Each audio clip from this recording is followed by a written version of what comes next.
welcome back to my channel.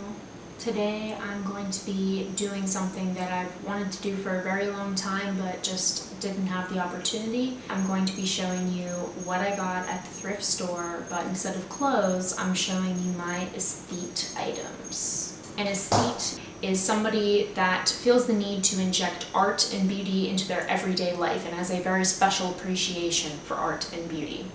And to me, as an aesthete, I believe that the object is the pinnacle of what aestheticism represents. That is why I feel that I need to show you my thrift store haul from the past Friday.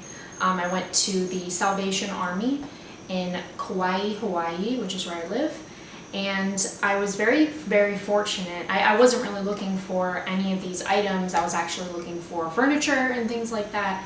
And the very first thing that I walked in on was a glass shelf filled with Japanese pottery and glassware, and I just kind of lost my mind. If you don't know, Hawaii is very heavily populated with Japanese people. So naturally, in a thrift store, that is going to show. Depending on where a thrift store is, usually you will notice the demographic of where the thrift store is. And you can definitely tell that Japanese people live here. I'm kind of generally very inspired and love Japanese anything. So I got really I could have bought the whole case that they had there. I'm not lighting these candles, by the way, because they are dripping wax everywhere. So I lit this one for everybody. So I'm just gonna go through and tell you guys all about the items that I bought.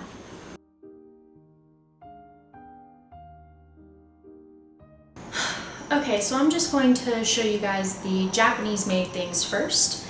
So the first thing that I have here is what is called a kyusu pot. I hope I'm pronouncing that as well as I can. But a kyusu pot generally talks about a clay teapot that has this kind of handle on the side. And what's interesting too is that it's hollow so that you never burn yourself, because the clay pot can actually get very hot. But this is a clay-made pot. It's definitely had plenty of love, but it's really still an incredible shape in my opinion. You can still see all of the original paint on there, although some of the glaze has definitely worn off, if not most of it, because I believe that this used to be fully lacquered. This whole thing used to be very shiny, and there was definitely some kind of glaze over top of it, because you can see remnants of it on the edges here and on this fun little movable knob here. There was definitely more gold on here, but I still love the condition that it's in. I love that it's pre-loved, and you can definitely tell the craftsmanship in this as well. There's literally some jasmine tea in here right now. You can just tell by this filter how well this is made. That is incredible. Incredible. And this knob, I can't get over this twisty knob. That's the made in Japan little kyusu pot, and it has some more paintings, little hand painted scenes on there as well.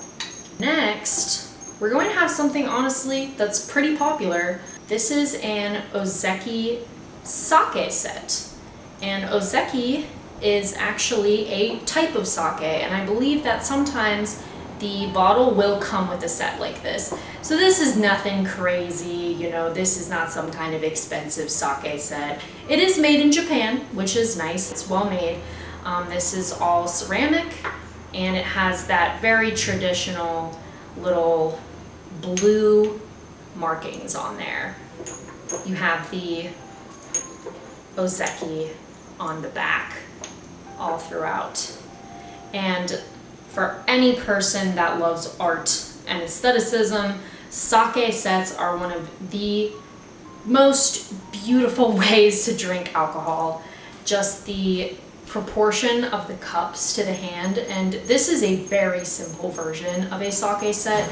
They can come in like these pedestaled dish like little cups. They're pretty crazy, and they had them there, but I thought that I should get a more sleek, traditional, you know, white and blue set just for my first time. I don't drink sake, and that's just how you know that I bought this, simply for the beauty of it. And that's like the #1 sign of an aesthete. Somebody that buys something because it's beautiful, not even for the function. I literally use this as decoration. So it sits in the corner of our living room. Here are some more porcelain cups. I got a set.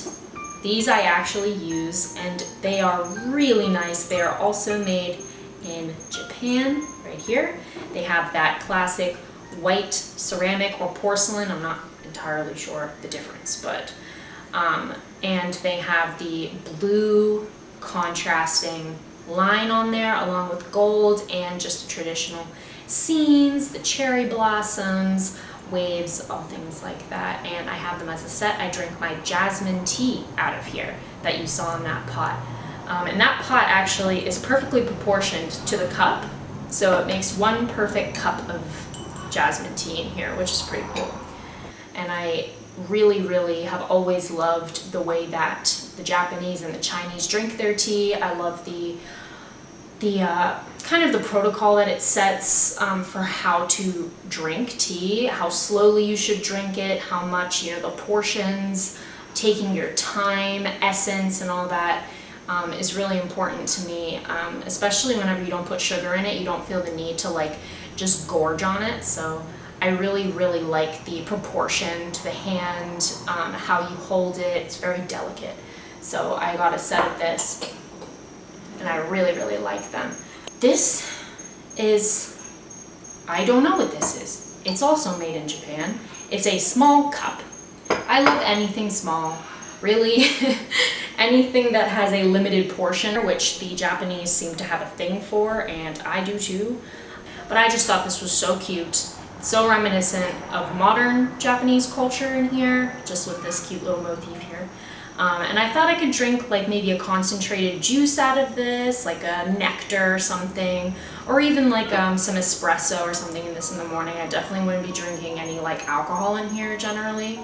So, but I guess I could if I wanted to. But size is a big thing for me. We're going to be moving to the ashtrays. I have a fascination with cards, black and white, simplistic color combinations, but I just bought this very simple. This is probably like $3. I don't even know.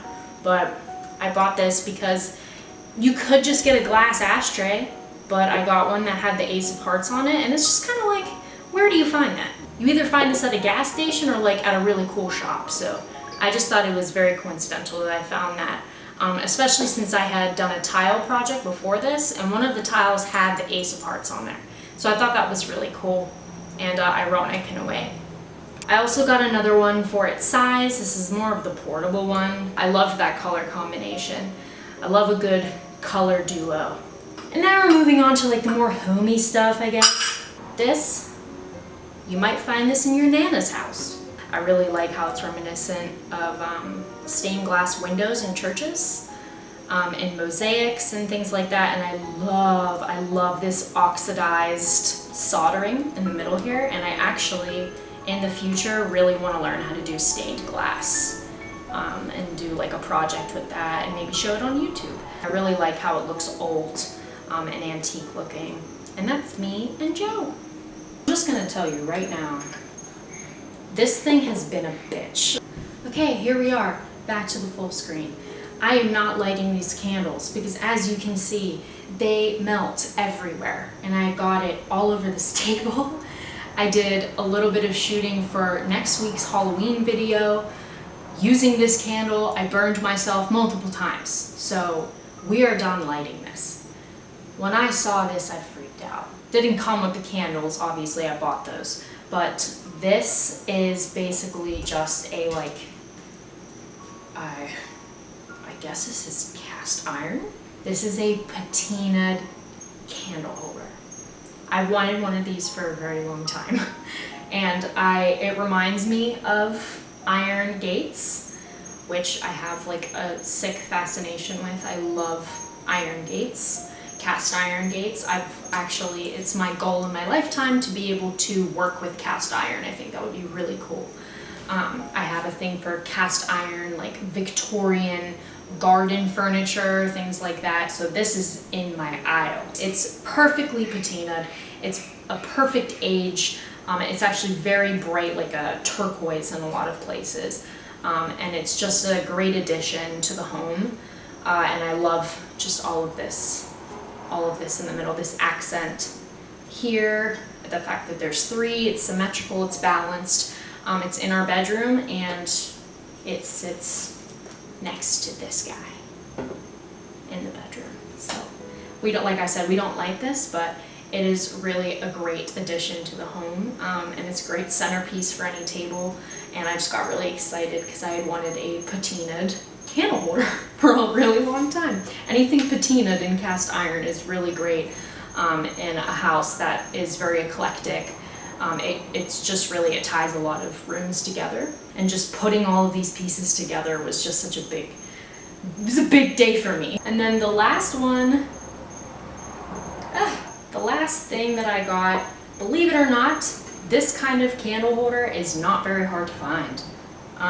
You can find it at most thrift stores, this kind of candle holder, very Arab, Indian-esque type candle holder. Usually you'll find it in a more of a bronze or gold, but this one is like an oxidized silver, which I had been looking for some kind of centerpiece for our dining table, which is the most sad and odd color of wood. That's very hard to find something to me that is stylish that can go with it, and I finally found it. There's 2 of them. I just brought one. I didn't think it was necessary to have twins up here, but it's simplistic. You have all of these tiers here.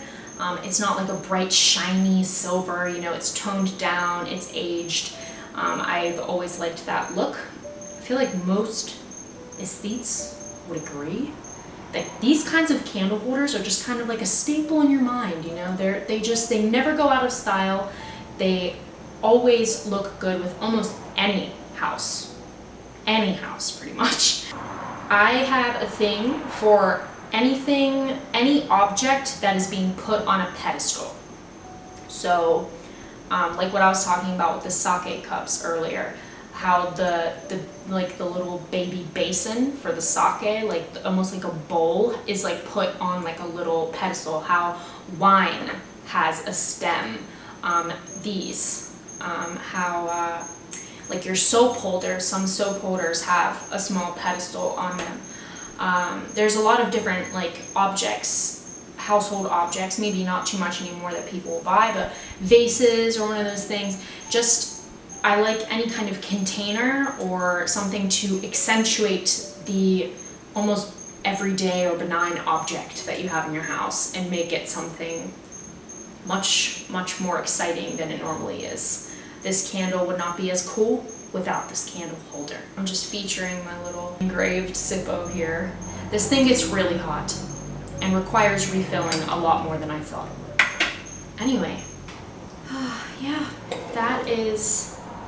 I did not even plan on making this video until I went to that thrift store just to see what I could find for the house. And after, I just had to show everybody kind of what I meant when I said aesthete objects, or things that you just have in your home, or things that an aesthete would have in their home. And I truly believe that these are some of the things. It's just like an object of fascination, an object of fixation. And art, in my opinion, is usually best, or in its most refined form, in an object, in a manifestation, a physical manifestation. I think it is the best representation of human capability, taking an idea from the mind and bringing it into the world. I think it's very difficult, and it requires a lot of discipline, and I think that it shows a lot about human nature, about life, and I think it is a great representation of what I mean by aestheticism.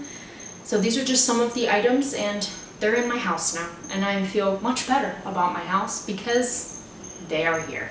All right, So thank you guys for watching. Please watch this video. Tell people to watch this video and not the how to be an aesthete video. I'm gonna like remake it because that video is so horrific and I hate that it has a lot of views because it's embarrassing.